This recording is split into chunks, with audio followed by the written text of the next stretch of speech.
बिस्मिल्लाहिर्रहमानिर्रहीम, अस्सलाम वालेकुम जी। मैं नजमुल हसन बाजवा हूँ। नाज़रीन, पुराने बुजुर्ग कहा करते थे कि जब कहीं कोई आग होती है तो वहीं से धुआं उठता है। यानी कि जब कोई बात होती है, जब कोई ना कोई चीज़ डिस्कस हो रही होती है तो इसका मतलब है कि उसकी तय में कुछ ना कुछ ज़रूर होता है। पिछले कुछ दिनों से इमरान खान और एस्टैब्लिशमेंट के दरमियान सुलह की बातें हो रही हैं और पिछले कुछ दिनों से हमने ये देखा कि ये ट्रेंड पकड़ता चला जा रहा है। और ख़ास तौर पर वो सहाफ़ी, मतलब ये कोई ऐसे लोग बात नहीं कर रहे हैं जो कि इमरान खान की साइड के ऊपर हैं, वो सहाफ़ी जो जिन्हें प्रो एस्टैब्लिशमेंट समझा जाता है, उन सहाफ़ियों की मैं बात कर रहा हूँ जिन्हें ख़ास तौर पर जो है ना वो तर्जुमान समझा जाता है, उनकी जानिब से सुलह की बातें हो रही हैं। और आज एक बहुत बड़ी खबर यह भी सामने आई है कि जनरल आसिफ मुनीर की जानिब से भी इमरान खान के साथ राब्ता किया गया था, पैगाम पहुंचाया गया था। यह पैगाम एक दूसरे सोर्स के जरिए डायरेक्ट राब्ता करने का इंकशाफ हुआ है। यह अचानक इस तरह की बातें क्यों हो रही हैं? क्या वाकई एस्टैब्लिशमेंट और इमरान खान के दरमियान सुलह होने जा रही है? और अगर यह सुलह होने जा रही है या सुलह के लिए कोशिश की जा रही है तो वो कौन से किरदार है? तीन बड़े किरदार नाज़रीन किराम इस वक्त सामने आए हैं जो कि इमरान खान और एस्टैब्लिशमेंट के दरमियान सुलह करने की बातें कर रहे हैं। और यह राब्ता कब हुआ, कैसे हुआ, अब क्या होगा, क्या जेल में भी कोई राब्ता करने की कोशिश की जा रही है? कुछ इनसाइड डिटेल्स हैं जो मैंने आपके साथ शेयर करनी है। सबसे पहले नाज़रीन किराम, आप ये देखिए कि पिछले कुछ दिनों से चल क्या रहा है और किस तरह का ट्रेंड नजर आ रहा है। मिसाल लीजिए, अंसार अब्बासी साहब को आप देखिए तो पिछले लंबे अरसे से वो हमें तर्जुमान बने हुए नजर आते हैं। मतलब ऐसी खबरें जो कि सिर्फ और सिर्फ जो है वो वेल कनेक्टेड बंदा या ख्वाहिश के मुताबिक खबरें भी अंसार अब्बासी साहब ने दी हैं। अंसार अब्बासी साहब के मुतालिक तो बड़े वाज़े है कि अंसार, आप ये अगर सोचना हो कि एस्टैब्लिशमेंट क्या सोच रही है या ताकतवर हल्के क्या सोच रहे हैं, तो आप ये देख लीजिएगा कि अंसार अब्बासी की खबरें किस तरफ पे आ रही हैं। पिछले कुछ अरसे से हमने यही होते हुए देखा है। तो अंसार अब्बासी साहब लगातार अब एस्टैब्लिशमेंट और इमरान खान के दरमियान सुलह की बातें लिख रहे हैं।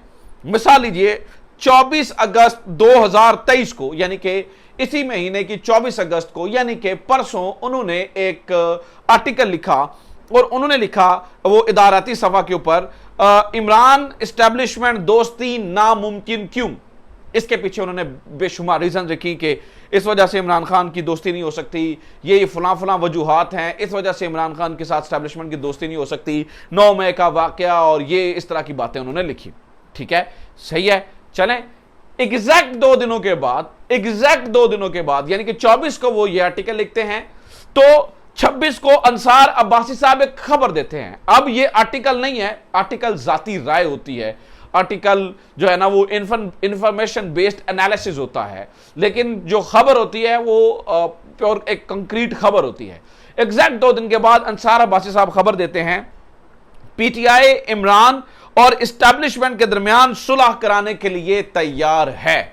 यानी कि अब सुलह की कोशिशें जो है ना वो शुरू हो चुकी हैं, सुलह कराने के लिए पीटीआई तैयार है। इसमें उन्होंने उन किरदारों के भी नाम लिखे। अब इस बात को यहां जरा यहीं पे होल्ड करें और एक और कहानी सुनें। वो कहानी सुनाते हैं कामरान यूसुफ साहब। कामरान यूसुफ साहब एक्सप्रेस के सीनियर जर्नलिस्ट हैं और प्रोग्राम भी करते हैं। कामरान यूसुफ साहब को भी पिछले कुछ अरसे में अगर देखा जाए तो एस्टैब्लिशमेंट के साथ या ताकत और हल्कों के साथ वेल कनेक्टेड समझा जाता है और वो भी उस तरह की खबरें देते हुए पाए गए हैं। कामरान यूसुफ साहब ये कहते हैं, और देखिए ना, मैं जहां से मैंने स्टोरी शुरू की थी, मैंने कहा जहां पर जो है ना वो आग लगती है वहीं से जो है ना वो धुआं उठता है। तो कामरान यूसुफ साहब ये कहते हैं कि मतलब अब इस मामले पे जो है ना वो राह हमवार की जा रही है कि ऐसा नहीं है कि एस्टैब्लिशमेंट इमरान खान से दोस्ती नहीं चाहती। मैं बड़ी इंपॉर्टेंट बात आपको बता रहा हूं, ऐसा नहीं है कि ताकत और हल्के इमरान खान के साथ सुलह नहीं करना चाहते। अब ये एक नैरेटिव देने की कोशिश की जा रही है, और वो किस तरह से? कामरान यूसुफ साहब इस बारे में खबर देते हैं। वो कहते हैं जनाब कि ताकत और हल्के इमरान खान की तरफ उन्होंने सुलह का पैगाम भेजा था। वो किस तरह से?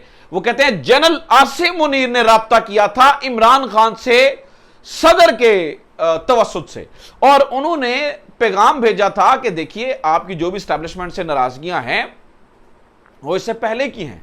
यानी कि जब से मैं आया हूं और मेरे आने के बाद जो है वो चीजें जो है ना वो एस्टैब्लिशमेंट चूंकि अब नहीं है, तो आप चूंकि क्रिटिसिज्म मत कीजिए और चीजों के ऊपर जो है ना वो नए सिरे से चीजों पर गौर कीजिए। कामरान यूसुफ साहब कहते हैं कि यहां पर जनरल आसिम मुनीर, और ये ब्रेकिंग न्यूज है, इससे पहले कहीं ये खबर नहीं आई कि जनरल आसिम मुनीर ने इमरान खान से राब्ता किया या जनरल आसिम मुनीर की जाने से इमरान खान से जो है वो राब्ता किया गया। लेकिन अब जब सुलह की बातें हो रही हैं और चीजें इस तरह से जो है ना वो डिस्कस हो रही हैं, तो कामरान यूसुफ साहब भी ये बता रहे हैं कि इससे पहले भी मतलब देखें कोई इतराज नहीं, लेकिन ये मसला जो है वो पीटीआई की जानिब से किया गया। अब कामरान यूसुफ साहब कहते हैं देखिए इमरान खान साहब ने उधर भी नहीं रुके, उन्होंने क्रिटिसिज्म का जो सिलसिला है वो जो है ना वो जारी रखा, और जो ऑलिव ब्रांच एक बढ़ाई थी या फेंकी थी एस्टैब्लिशमेंट ने, इमरान खान साहब ने उस मौके को जाया कर दिया, उस मौके को इग्नोर कर दिया, और जो वो करना चाहते थे उन्होंने वही किया। एक और मिसाल देते हुए कामरान यूसुफ साहब ये भी बता रहे हैं कि देखिए, अब ये देखें ना, मैं कामरान यूसुफ या अंसार अब्बासी का मौक़िफ़ ऐसा नहीं है कि मैं उनकी खबरें आप तक पहुंचा रहा हूं। कहने का मतलब ये है कि ये 2-3 लोग और भी कुछ ऐसे लोग हैं, आपने देखना होता है ना कि ताकत और हल्के क्या सोच रहे हैं। तो पल्स, अगर आप जैसे कहते हैं ना पल्स चेक करना, तो वो 2-3 हमारे सीनियर जर्नलिस्ट हैं, उनको देख लेना चाहिए कि वो क्या कह रहे हैं। इसका मतलब यही होता है कि ताकत और हल्के जो है ना वो यही बात सोच रहे हैं या कर रहे हैं। तो कह रहे हैं जो खासतौर पर 9 मई का वाक़या है, जो 9 मई इमरान खान की जानिब से किया गया, वो जो है ना वो नाकाबिले बर्दाश्त हो गया, और अब इस वजह से जो है ना वो दोस्ती नहीं हो सकती या सुलह जो है ना वो नहीं हो पा रही है। अच्छा, इसके अलावा अंसार अब्बासी साहब सुलह की कोशिशों के हवाले से एक और सजेशन भी देते हैं। वो ये भी कहते हैं कि जनाब इमरान खान साहब जो है ना वो किसी ऐसे शख्स को ले आए जिसका दूर दूर तक 9 मई से कोई वाक़या ना हो और जो एंटी एस्टैब्लिशमेंट ना हो, और उसके हवाले कमान कर दे। अब ये सारी बातें नाज़रीन एक तरफ, और अब एक तीसरा मौक़िफ़ भी है इस पूरे मामले के ऊपर, वो भी सुन लीजिए। वो क्या है, क्योंकि ये जो मौक़िफ़ अब मैं आपके सामने रखने जा रहा हूं, ये मेरी कानों का सुना हुआ और आंखों का देखा हुआ है। जब इमरान खान को गोली लगी और इमरान खान जख्मी होकर ज़मान पाक आए, तो मुझे याद पड़ता नाज़रीन किराम, हमारी बैक टू बैक ज़मान पाक में इमरान खान से काफ़ी मुलाकातें हुई। सारे डिजिटल जर्नलिस्ट वहाँ पे मौजूद होते थे, लेकिन ख़ास तौर पर मेरी काफ़ी ज़्यादा मुलाकातें हुई, और बहुत सारी जो है ना वो हमें नशिस्तें इमरान खान के साथ करने का मौका मिला। जब जनरल आसिम मुनीर साहब जो हमारे आर्मी चीफ हैं वो नए नए आए थे, तो एक क्रिटिसिज्म वाला सवाल मुझे याद पड़ता है आज भी। हम इमरान खान साहब के साथ बैठे हुए थे और तैनाती हो गई थी, और जो है ना एक क्रिटिसिज्म वाला सवाल जो है ना वो किया गया था कि नहीं किया था। तो इमरान खान ने कहा नहीं, मैं उन्हें ग्रेस पीरियड दे रहा हूं, मैं अभी इसके ऊपर कोई कमेंट नहीं करूंगा, ये मेरे कानों की सुनी हुई बात है और आंखों की देखी हुई बात है कि इमरान खान ने कहा नहीं, हमें ग्रेस पीरियड उन्हें देना चाहिए, अभी हम मुझे उसके ऊपर जो है ना वो क्रिटिसिज्म नहीं करना चाहिए। मीनवाइल नाज़रीन किराम, अब दूसरी तरफ से ये बात भी आ रही है कि अंसार अब्बासी साहब और कामरान यूसुफ और भी बहुत ज़्यादा लोग जो है ना वो ये कह रहे हैं कि देखिए, खास तौर पर फौज को ये लगता है कि जब जनरल आसिम मुनीर ओमान में थे तो पीछे से जो 9 मई करने की कोशिश की गई, ये काइंड ऑफ डिपार्टमेंट के अंदर जो है वो एक साजिश करने की जो है वो कोशिश की गई है, दूसरे लफ्जों में कू करने की कोशिश की गई है डिपार्टमेंट के अंदर से। ये लगता है, ये इस तरह के सहाफ़ी ये बात करते हुए नजर आते हैं। हालांकि मुझे लगता है ऐसी कोई बात नहीं, ये सरासर प्रोपेगेंडा है, क्योंकि इस बात का इनकार बजाते खुद DGISPR ने किया। हमें देखें, इधर उधर सुनने की बजाय जो ऑफिशियल स्टेटमेंट है DGISPR की, उसी के ऊपर जो है ना वो मेरे ख्याल से ध्यान रखना चाहिए, क्योंकि DGISPR कह चुके हैं कि ना जानते हुए, मतलब जो गलती हुई, जिन लोगों को हटाया गया उन्हें इस वजह से नहीं हटाया गया कि वो किसी साजिश का हिस्सा थे, बल्कि ना चाहते हुए जो कोताही हुई उसके ऊपर उन लोगों को जो है वो हटाया गया। तो ये जो दूसरी बात है, ये तो समझ सही बिल्कुल जो है ना वो बालातर नजर आती है। अब आ जाते हैं सुलह की तरफ कि क्या वाकई एक सीरियस कोशिश हो रही है। तो इस टाइम नाज़रीन किराम मैं आपको खबर दे रहा हूं कि यस, एक बहुत सीरियस कोशिश जो है, एक बड़ा ब्रेक थ्रू हो सकता है, क्योंकि एक बहुत सीरियस कोशिश जो है वो हो रही है, और इसमें 2-3 लोग हैं जो कि सुलह चाह रहे हैं, जो आर्मी चीफ और एस्टैब्लिशमेंट और इमरान खान के दरमियान जो है वो सुलह के लिए कोशा है। उनमें से एक नाम शाह महमूद कुरैशी का है, एक नाम चौधरी परवेज इलाही का है। ये लोग, ये दोनों शख्स जो है वो इस वक्त बिहाइंड द बार्स हैं। और तीसरा जो बड़ा किरदार है वो कोर कमेटी का है। कोर कमेटी के बारे में इमरान खान ने कुछ लोगों को नॉमिनेट किया हुआ है, लेकिन अभी इमरान खान ने यह मना किया हुआ है और यह बात खुलकर सामने नहीं आ सकी कि एक्चुअली यह इस टाइम कोर कमेटी में है कौन कौन। तो कोर कमेटी में भी जो है ना वो ये बात है कि इस तरह से जो है ना वो चीज़ों को देखा जाए या इस तरह से जो है ना वो चीज़ों को किया जाए। लेकिन अभी जो है ना वो कोर कमेटी भी पुश कर रही है कि सुलह हो जाए। इसके अलावा हमें जो है ना वो शाह महमूद कुरैशी और जो परवेज इलाही हैं वो भी क्वेश्चन करते हुए नजर आ रहे हैं कि एस्टैब्लिशमेंट और इमरान खान के दरमियान सुलह हो जाए। और बाकी भी कोई भी ज़ी शऊर शख्स ये समझ सकता है कि इस टाइम मुल्क जिस दलदल के अंदर फंस चुका है, मुल्क जिस तरफ जा रहा है और मुल्क के जो हालात पैदा हो रहे हैं वो एक ही तरह से दुरुस्त हो सकते हैं जब तमाम स्टेक होल्डर्स बैठें, और खास तौर पर इमरान खान के साथ बैठना पड़ेगा। हारून रशीद साहब ये कह चुके हैं कि आपको कैदी नंबर 804 के साथ बैठना पड़ेगा। और ये सुलह की बातें हो रही हैं और ये सारी चीजें हो रही हैं, वो धुआं जो उठता हुआ हमें नजर आ रहा है वो बिल्कुल एग्जैक्टली इसी तरह से नजर आ रहा है। और खास तौर पर जो है ना वो प्रो एस्टैब्लिशमेंट सहाफी जब इस तरह की बात करना शुरू हो जाए तो उसका मतलब है कि कहीं ना कहीं तो डिस्कशन हो रही है कि सुलह हो जाए, कहीं ना कहीं तो ये बात चल रही है सुलह हो जाए। और अगर ये सुलह हो जाती है तो ये यकीनी तौर पर एक बहुत बड़ा ब्रेक थ्रू हो सकता है।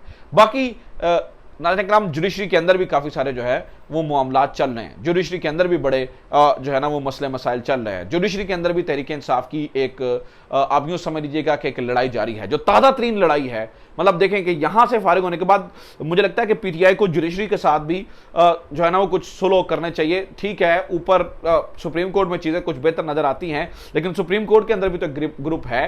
काजी फायजी साहब जो है ना वो नए आने वाले चीफ जस्टिस हैं, उनके साथ चीज़ें जो है ना वो बेहतर करनी पड़ेगी। खासतौर पर चीफ जस्टिस जो आमिर फारूक साहब है वो 2031 में रिटायर्ड होंगे, इसके बाद शायद वो सुप्रीम कोर्ट में चले जाएं, उनके साथ भी चीजें जो है ना वो दुरुस्त करने की जरूरत है। लेकिन इस वक्त जो पीटीआई के एतराजात हैं वो बड़े जो है ना वो सख्त भी हैं, क्योंकि आज डॉन ने एक रिपोर्ट जारी की हुई थी, उसमें वो कह रहे थे कि जो है ना वो आमिर फारूक साहब पे एतराज जो है ना वो समझ में नहीं आता, क्योंकि 36 दफा सुना और 36 दफा जो है वो पीटीआई को जो है ना वो इसके अंदर रिलीफ मिला। लेकिन एक चीज बड़ी जो है ना नाज़रीन किराम जेन्युइन है, वो जेन्युइन चीज ये है कि इंतजार हुसैन पंजोथा ने फिर 7 सवाल किए हैं। उन्होंने कहा कि जनाब अगर आमिर फारूक साहब फेयर है, जो कि chief justice Islamabad high court हैं, अगर वो फेयर हैं तो फिर इन 7 चीजों का जो है वो जो कुछ तो सवाल पीटीआई ने किए हैं, यानी कि तहरीक इंसाफ के ऑफिशियल पेज से हुए हैं, और कुछ चीजों का जो है वो निशानदेही इंतजार हुसैन पंजोथा ने भी की है। एक जगह पीटीआई ये भी कहती है कि जब शहबाज गिल का केस था और उनका रिमांड मुस्तरद हुआ था, और उस वक्त चीफ जस्टिस आमिर फारूक साहब ने दूसरे जज को जो है ना वो केस ट्रांसफर कर दिया था और उस जज ने डिफरेंट फैसला दिया था। लेकिन इमरान खान की टाइम पे जब वो इतराजात लेकर आए तो उस टाइम पे दूसरे जज को देने की बजाय उसी जज को बार बार जो है ना वो केस दिया गया, और दुनिया ने फिर जो है ना वो देखे किस तरह से मजाक उड़ाया। इसके ऊपर जो है ना वो उनके क्वेश्चन है। फिर 7 सवाल पीटीआई ने उनसे पूछे, मैं 7 सवाल आपके सामने रख देता हूं। सवाल नंबर 1 में पीटीआई आमिर फारूक साहब से पूछती है, इमरान खान का ट्रायल 1 माह मुकम्मल करने को इंसाफ कहने वाले आमिर फारूक साहब इमरान खान की मुतादिद दरखास्तों पर खुद क्यों बैठे हैं और हर दरखास्त ज़ेरे इल्तवा क्यों रखी हुई है। फिर जनाबे वाला इसके अलावा वो सवाल नंबर 2 पीटीआई पूछती है, हुमायूं दिलावर ने आपके बकौल गलत फैसला किया, लेकिन इसके बावजूद खिलाफे मामूल दूसरे बेंच की जगह उसे लंदन भेजने वाले आप ही थे। सवाल नंबर 3 पीटीआई पूछती है आमिर फारूक से, आपके बकौल हुमायूं दिलावर ने वकील सफाई के दलाइल ना सुनकर गलती की, लेकिन वो दलाइल ना सुनने वाली गलती 8 जुलाई को दायरा समात का एक्स पाशा फैसला करते वक्त भी कर चुका था, लेकिन इसके बावजूद आप 3 अगस्त तक हुमायूं दिलावर की शान में जमीन आसमान के खिलाफ में मिलाते रहे और हर मुकदमे इसी के पास वापस भेजते रहे, ऐसा क्यों। सवाल नंबर 4, यह बात अब साबित हो चुकी है कि इमरान खान के अगवा में आपकी मंशा शामिल थी। बतौर चीफ जस्टिस क्या अहाता अदालत से एक बड़े सियासी लीडर के अगवा पर आपकी सहूलत करने से इज्तनाब नहीं करना चाहिए था। सवाल नंबर 5, आप नामालूम बीमारी के सबब अक्सर अदालत से गैर हाजिर रहते हैं, जिससे सबसे ज्यादा नुकसान इमरान खान का होता है, क्योंकि उनके हर मुकदमे में आपने अपने आप को अपने पास रखा हुआ है, लेकिन यही आप थे जो फिरौनियत भरे लहजे में कहते थे कि गोली से जख्मी इमरान खान को स्ट्रेचर पर अदालत लाया जाए। सवाल नंबर 6, आपने 9 अगस्त को अदालत में सबके सामने कहा मैं सजा मुअत्तली की दरखास्त 4-5 दिनों में लगा दूंगा, लेकिन आपने दरखास्त 13 दिन बाद 22 अगस्त को लगाई। इस दरमियानी अरसे में हुकूमत ने इमरान खान की अबूरी जमानतें खारिज करवा दी और 15 अगस्त को साइफर चोरी का बोगस मुकदमा भी दर्ज कर लिया गया। क्या आपने इतनी लंबी तारीख इसलिए दी कि हुकूमत दीगर केसों में इमरान खान को गिरफ्तार कर ले? बतौर जज क्या ये फिक्स मैच खेलना आपको जेब देता है? तो ये वो सवालात हैं जो पीटीआई पूछ रही है, और ये जेन्युइन सवालात जो है ना वो नजर आते हैं। लेकिन मुझे फिर भी मुझे लगता है कि जुडिशरी के साथ भी सुलह के साथ पीटीआई को जो है ना वो चलना पड़ेगा, इसी तरह से जो है वो चीज़ें आसान होगी। तो ये अब तक की सिचुएशन है, ये अब तक की इन्फॉर्मेशन है। कुछ मजीद चीज़ें भी यहाँ शेयर करने के लिए अगली वीडियो में शेयर करता हूँ। अपना ख्याल रखें, खुदा हाफिज़, पाकिस्तान जिंदाबाद।